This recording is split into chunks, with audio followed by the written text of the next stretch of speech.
Weird people lead people. One of the biggest things that leaders struggle with is learning to embrace their weirdness. But if you don't learn how to do this, you're going to miss out on one of the easiest ways to strengthen your team and create a wonderful company culture. When you're trying to build weirdness into your team, the ultimate goal is to develop a company that's 100% authentic. When you are a leader, there are many benefits of letting your weirdness show around your employees. In this presentation, we'll explain some of the benefits of weird people leading people. 3 benefits of being a weird leader. Many people believe that as a leader, they have to display professionalism at all times. But the truth is, it's perfectly acceptable and even encouraged to be weird. Here are 3 benefits. You encourage employees to be themselves.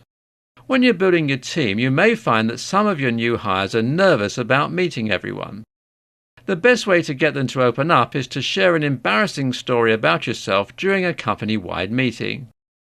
This will make them laugh, which will help them relax and let their guard down. When they see that their leader is down to earth, they are more likely to be themselves. Unfortunately, many times leaders believe they must be stern and display themselves as the picture of perfection 24 hours a day, 7 days a week. They believe that this is the best way to get respect. However, the truth is, this is one of the worst things you can do as a leader. You must be able to be honest with your team about your weaknesses, because this is the best way to improve your own credibility and get them to respect you.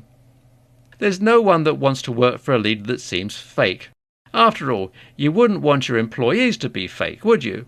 If you embrace your weirdness and start being open about it around your employees, they will too. Before you know it, everyone will be acting like themselves, and the office environment will be much more fun. The company will become innovative. You know that it can be difficult to get all of your team members to where they can speak up when they have an idea. However, sometimes that's where the best ideas come from. And if you, as the leader, will start to voice some unconventional ideas in company meetings, you may find that everyone else will start to chime in with their own ideas. In some cases, you may find that it's fun to throw out an idea that you know the team is going to veto. This will indicate to the team that their ideas can't be that strange or bad and encourage them to speak up more often. Since you're the leader, your team members will feel good about themselves when their idea is voted in over yours. Sure, it means that you lose the spotlight for a moment, but it builds the confidence of your team members, and they'll start innovating without your encouragement. You'll make better hiring decisions. Once the team members start to let their inner weirdness show, it will begin to rub off on those that you interview. When an interviewee comes in, they'll see what it will be like to work at your company. They'll see that everyone in the office is quirky and proud to let it show. In some cases, you may have interviewees that are not looking for that type of environment. You don't want those people anyway.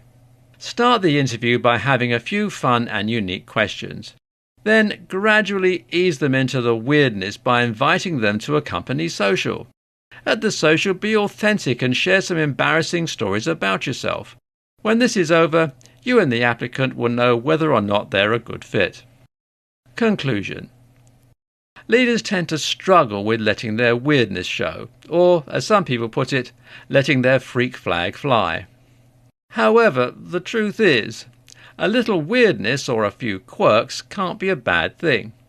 After all, when you show your weirdness, you'll find that employees feel free to be themselves, will learn to be more innovative, and you'll make better hiring decisions.